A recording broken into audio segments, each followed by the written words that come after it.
क्या हुआ जब प्रयागराज महाकुंभ के दौरान एक साधु को गंगा स्नान करने से रोका गया। उसके बाद प्रयागराज के उस गंगा घाट पर जो चमत्कार हुआ, उससे देखकर आपके पैरों तले जमीन खिसक जाएगी।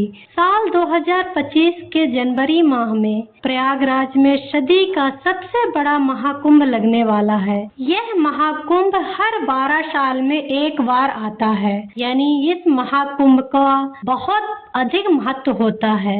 यह गंगा नदी स्नान करने का बहुत महत्व रखता है। इस वजह से देश दुनिया के कई लोग प्रयागराज में इस महाकुंभ में पहुंचने वाले हैं। लेकिन अभी हाल ही में जो घटना सबके सामने निकल कर आ रही है, उसने सभी के होश उड़ा दिए हैं।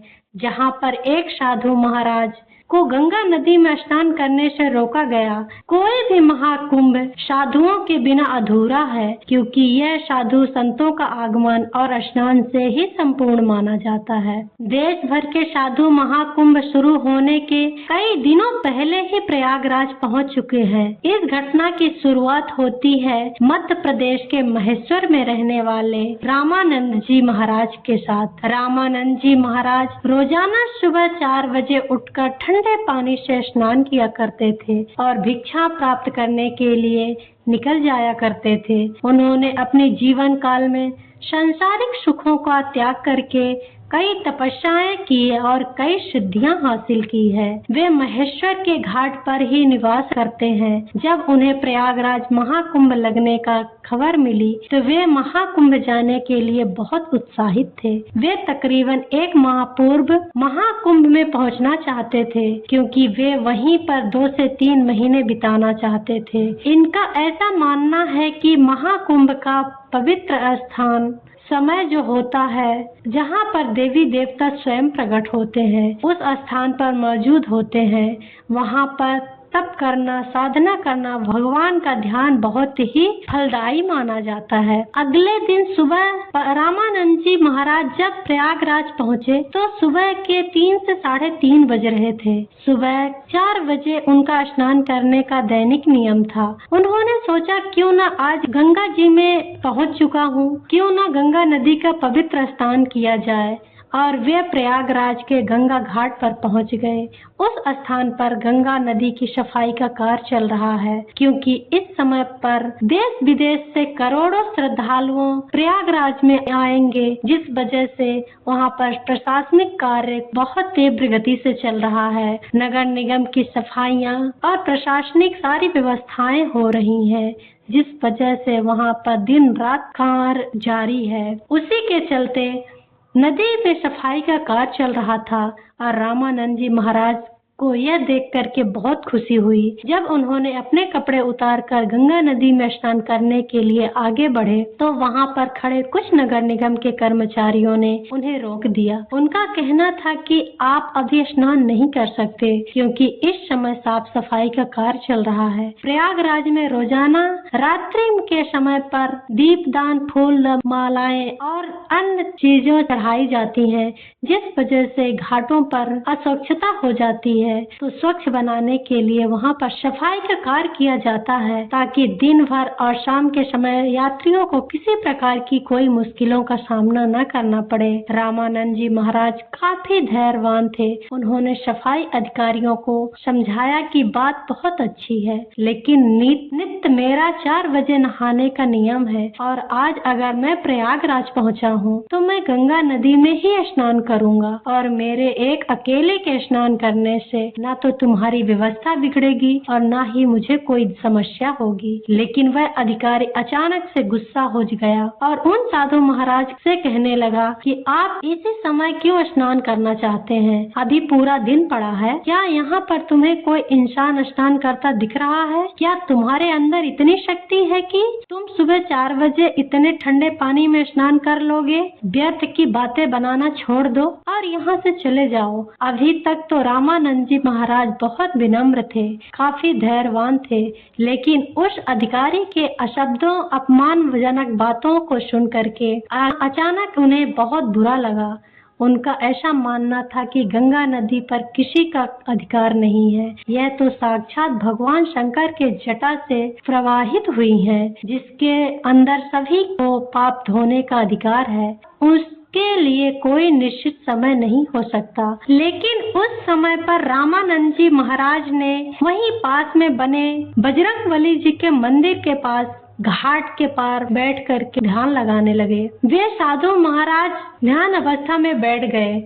सबको लग रहा था कि साधु महाराज मान गए हैं और पीछे हट गए हैं। अब जब पुनः गंगा नदी अंदर साफ सफाई मशीनों को शुरू किया गया तो अचानक से एक बहुत बड़ी घटना घट गई। वे मशीनें शुरू होने का नाम ही नहीं ले रही थी। ऐसा लग रहा था मानो वह जाम हो गई हैं। उनके अंदर बहुत सारा कचरा फंस गया है। अधिकारियों ने मशीन को देखा, परखा और उनके अंदर का सारा कचरा बाहर निकाल लिया। फिर भी सबको उम्मीद थी कि अब मशीन कार्य करने लगेंगी, लेकिन फिर जब मशीन शुरू की गई तो कोई भी मशीन चालू होने को तैयार ही नहीं थी। सभी अधिकारी बहुत परेशान थे कि किसी के भी कुछ समझ में नहीं आ रहा था। लेकिन जब मशीन चालू नहीं हुई तो कई मैकेनिकल इंजीनियरों की टीम को मशीन देखने के लिए बुलाया गया। उन सभी मैकेनिकों ने मशीनों की अच्छी तरह से जांच परख की। यही पाया गया कि मशीन तो एकदम सही है, लेकिन इनके चालू न होने का कारण किसी को समझ में नहीं आ रहा था। रामानंद जी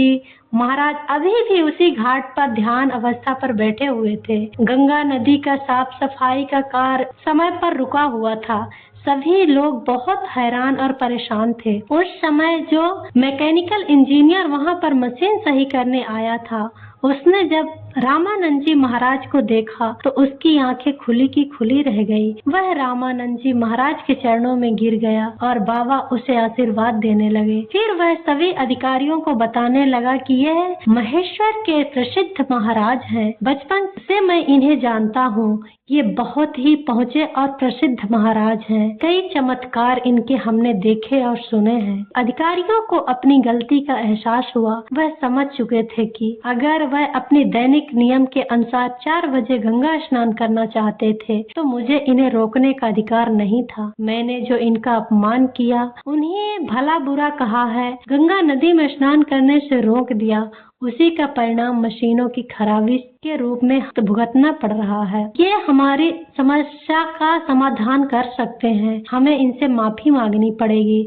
अधिकारियों मिलकर रामा परमानंद जी महाराज के पास गए। उनके चरणों में बैठकर और हाथ जोड़कर कहा, हमें माफ कर दीजिए। हमें इस तरह से बात आपसे नहीं करनी चाहिए। हमें अंदाजा नहीं था कि आप एक सिद्ध संत हैं। हमसे बहुत बड़ी भूल हो गई है। हमें आपको स्नान करने से नहीं रोकना चाहिए। रामानंद जी महाराज अभी भी बहुत विनम्र थे। उन्होंने अधिकारियों से कहा, यह जरूरी नहीं है कि कोई संत चमत्कारी ही हो तभी उसे गंगा स्नान में स्नान करने की अनुमति दी जाएगी। गंगा नदी के ऊपर साधु संतों का सबसे पहला अधिकार है। सभी अधिकारियों ने उनसे हाथ जोड़कर कहा, अब आप गंगा नदी में स्नान कर सकते हैं। हम आपसे बहुत माफी चाहते हैं। रामानंद जी महाराज समझ चुके थे कि सभी अधिकारी को अपनी गलती का एहसास हो गया है। उनका अभिमान दूर हो गया है। उन्होंने विनम्रता पूर्वक उन अधिकारियों से कहा, तुम चिंता क्यों कर रहे हो? अभी समय ही क्या हुआ है? समय कहाँ बीता जा रहा है? अपनी घड़ी में समय तो देखो,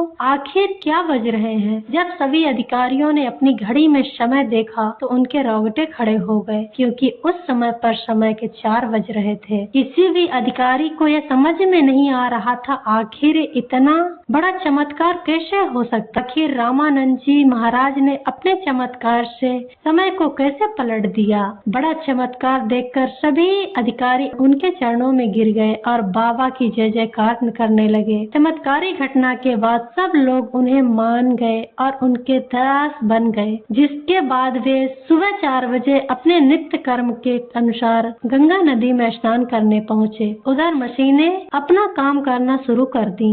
सारी मशीनें एक साथ चालू हो चुकी थीं, जिससे यह प्रमाणित हो गया था कि मशीनें केवल परमानंद जी महाराज के इशारों का इंतजार कर रही थी। जैसे ही उन्हें अधिकारियों का अभिमान चूर किया गया और गंगा नदी में स्नान किया, वैसे ही फिर से सारी मशीनें चल पड़ी। यह बहुत बड़ा चमत्कार था जो हाल ही में प्रयागराज के महाकुंभ में हुआ। वास्तव में दोस्तों, यह भूमि साधु संतों की भूमि है। यहाँ पर साधु संतों का न तो अपमान किया जा सकता और न ही उन्हें छोटा समझा जा सकता। इस देश का हर संत इस देश के लिए कुछ न कुछ करता है और भक्तों को अध्यात्म के मार्ग से जोड़ता है। हमें कभी भी उनका अपमान नहीं करना चाहिए और न ही उन्हें छोटा समझना चाहिए। गंगा तो सभी के लिए है, लेकिन साधु संतों का इनमें विशेष अधिकार है। साधुओं का सम्मान केवल उनका सम्मान नहीं, बल्कि हमारी संस्कृति, संस्था